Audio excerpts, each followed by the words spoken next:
gente, hoje nós estamos mais uma vez na nossa entrevista com dois professores da nossa universidade, o professor Clodes Boscarioli, doutor na área de Engenharia Elétrica, e o professor doutor Luiz Antônio, na área de Ciência da Computação.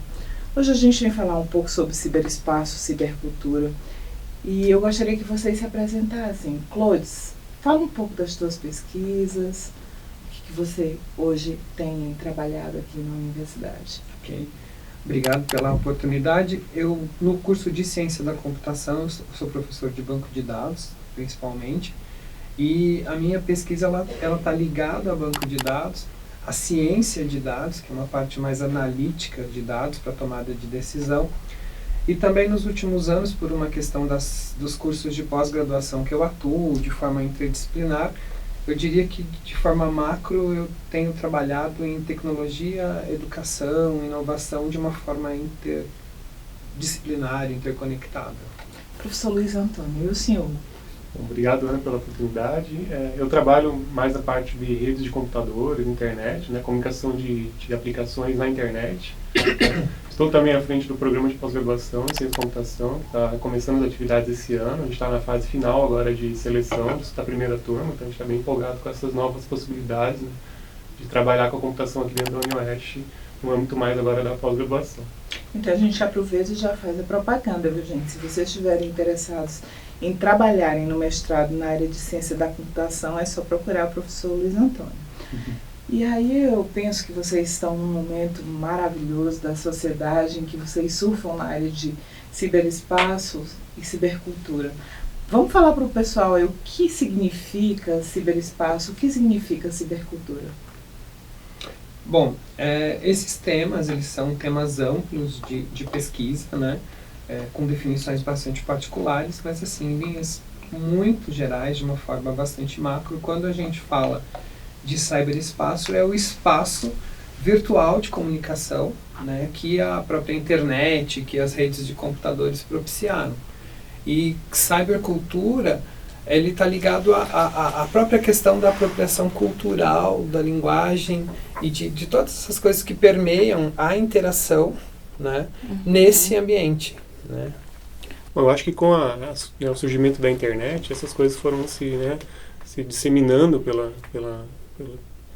pelas pessoas, e a gente conseguiu então agora ter uma comunicação a nível mundial, né? Então hoje todo mundo está conectado, todo mundo tem possibilidade de trocar informações, de fazer consultas em tempo real, né? Então a todo momento. Isso acaba criando também uma certa ansiedade, eu acho, nas pessoas, né? A informação está sempre disponível, né? Mas existem alguns problemas aí com relação à credibilidade da informação que está disponível dentro da rede, né? Então, as fake news, né? Trouxe muita possibilidade de interação virtual entre as pessoas, né? Mas também trouxe alguns desafios, né? Hoje a gente tem uma certa dificuldade até de separar um pouco o virtual do pessoal. Às vezes as pessoas também têm uma certa dupla personalidade, eu diria assim, né?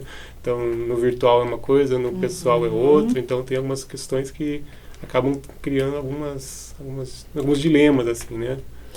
Não, e nessa mesma linha, a gente vê assim que a tecnologia, ela mudou em muito a sociedade, tanto dos aspectos de redefinição de negócios, né, quanto de novas profissões. Então, por exemplo, quando uma pessoa vai ao banco e o sistema do banco caiu, digamos assim, está fora do ar, as pessoas não dizem, houve um problema no sistema do banco. Elas dizem, o banco não estava operando. Então, o negócio ficou em função, né? Sem a tecnologia, o banco não consegue mais operar como era antigamente, o supermercado não consegue mais operar como era antigamente. Então, isso é algo que a tecnologia impactou diretamente na sociedade.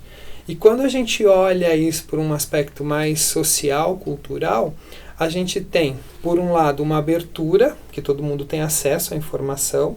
Por outro lado, como o Luiz falou, às vezes as pessoas não conseguem discernir essa informação, né?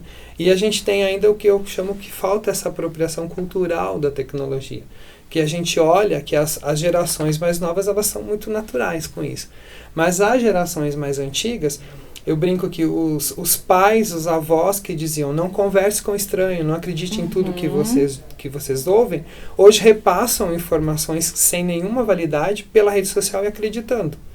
Então, isso é um problema, né, das pessoas não conhecerem. Por quê? Porque na cultura delas, aquilo seria verdade, porque elas não propagariam no mundo real algo que não fosse real. Então, elas levam esse comportamento para o cyberespaço, né, e acaba tendo essas confusões advindas, né, e sendo, de uma certa forma, enganadas, né, e repassando informação que não é uma informação verídica, que é factível de comprovações, assim. Então, esse é um dos desafios também que, na linha do que o Luiz colocou.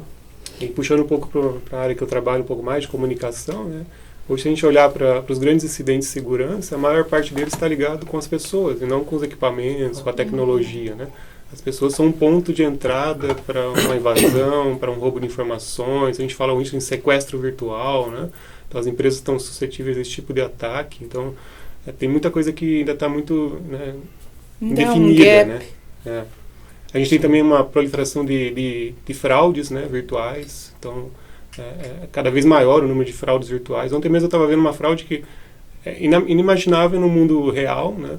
Mas a pessoa se oferecia para confeccionar um cartão com a sua foto, cartão de crédito, e pedia para você passar os dados do cartão para ela poder imprimir o cartão com a sua foto. E várias pessoas enviaram esses dados, né? Então, assim, no mundo real isso não aconteceria, você jamais daria suas informações pessoais para alguém que você não conhece. Sim. E no virtual parece que existe uma certa confusão com relação a essa credibilidade, né? Tudo é muito verídico, tudo é muito real. E aí eu fico me perguntando, porque nós somos sociedade, e como tudo isso, como esses movimentos de ciberespaço, de cibercultura, eles interferem, eles refletem na nossa, na educação. Como é que vocês enxergam esse processo? Bom, acho que tem aí várias implicações, né? Quando a gente fala da apropriação do cidadão das tecnologias, a gente pode ir para uma linha do que a gente chama de literacia digital, ou de letramento digital. Sim. Mas eu gosto bastante do termo literacia, que é essa apropriação, não apenas do uso da tecnologia, eu saber operar a tecnologia, mas eu saber utilizá-la de uma forma que seria correta, eu diria, né? Então, se eu pensar em termos de um professor, ele saberia fazer um uso pedagógico, né? Em termos de educação, eu acho que muita coisa mexe com a estrutura, porque os nossos alunos estão conectados, né, em todos os níveis. Quando eu falo nossos, a gente está falando do ensino superior, mas eu poderia dizer do segundo grau, do ensino fundamental, os alunos vêm conectados. E eles vêm com uma realidade, né, que às vezes a escola não tem. Então, às vezes eu não tenho na escola uma infraestrutura, certos acessos que o aluno tem na sua casa. Então, por um lado, isso também mexe com a vontade do aluno estar em sala de aula, e isso passa por uma questão da gente pensar metodologias que realmente se apropriem dessas tecnologias em prol dessa bagagem, né, que o alunado traz. Então, isso é uma questão. Uma outra questão que mexe a gente tem que rever currículo.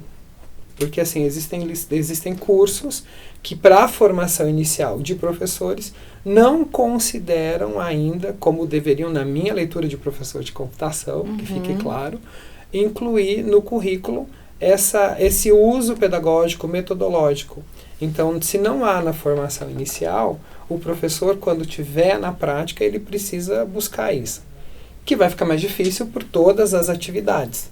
Então, não é culpa do professor não ter essa apropriação, mas ele precisa depois ter formação continuada. Mas também de nada disso adianta se a escola não tem infraestrutura, né? Se a gente não tem laboratórios adequados, né? Com equipamentos e uma infraestrutura que realmente possibilite que o professor faça um trabalho diferenciado. Então, eu percebo, até por pesquisas que eu faço dentro dos programas de pós-graduação e ensino que eu atuo, que muitas vezes os professores, às vezes eles têm formação, têm vontade, mas a infraestrutura da escola não atende, né?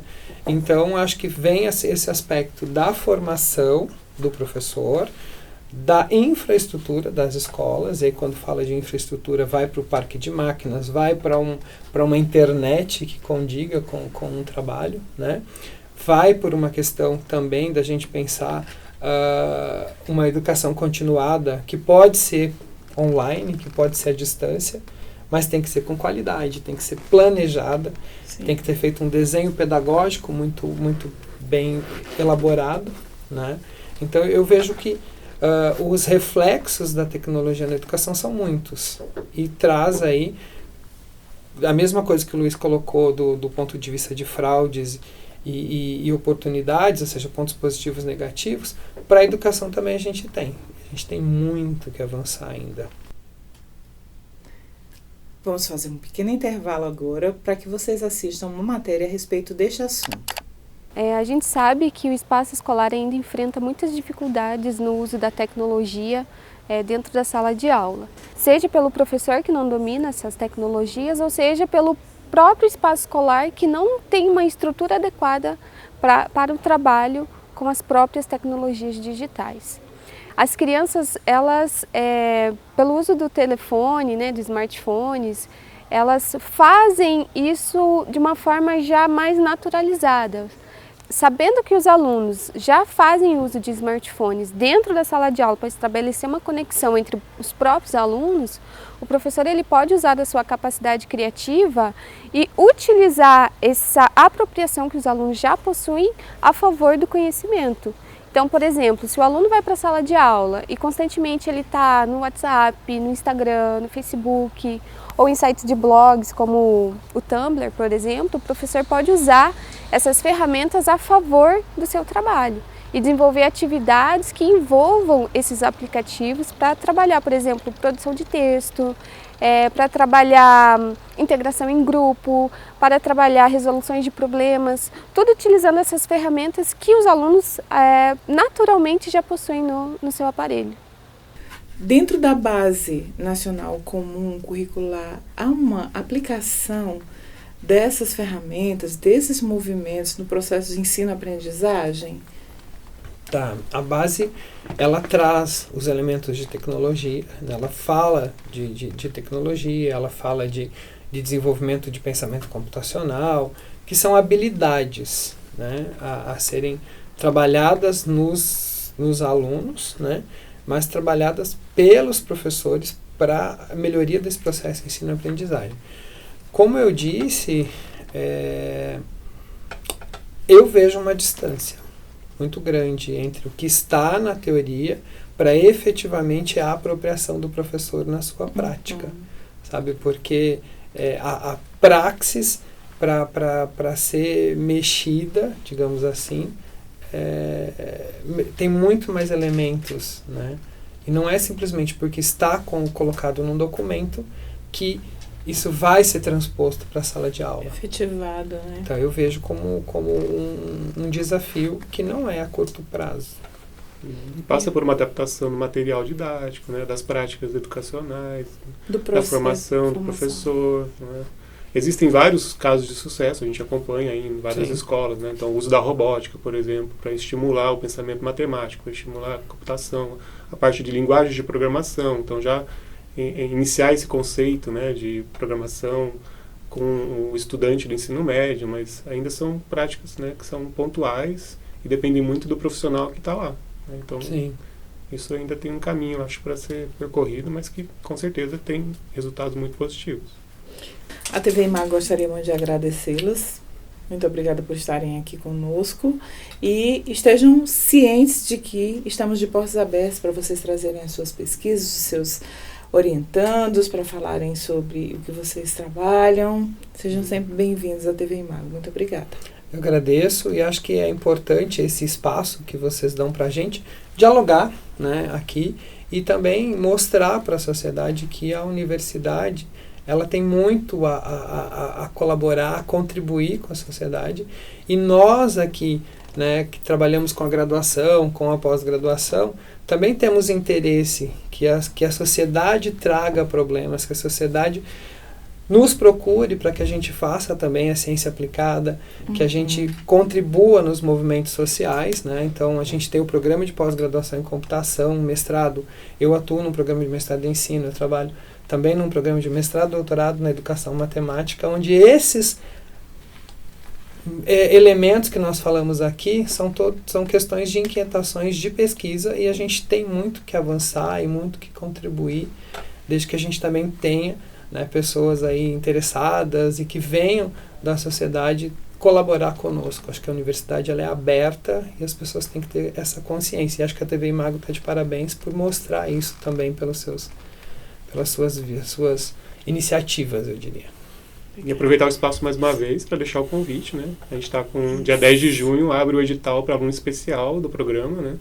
Então, as pessoas que têm interesse em seguir na carreira aí, né, ou trabalhar alguma coisa no nível de pós-graduação, estão convidadas a nos procurarem para computação, né, para continuar a sua formação no nível de pós-graduação.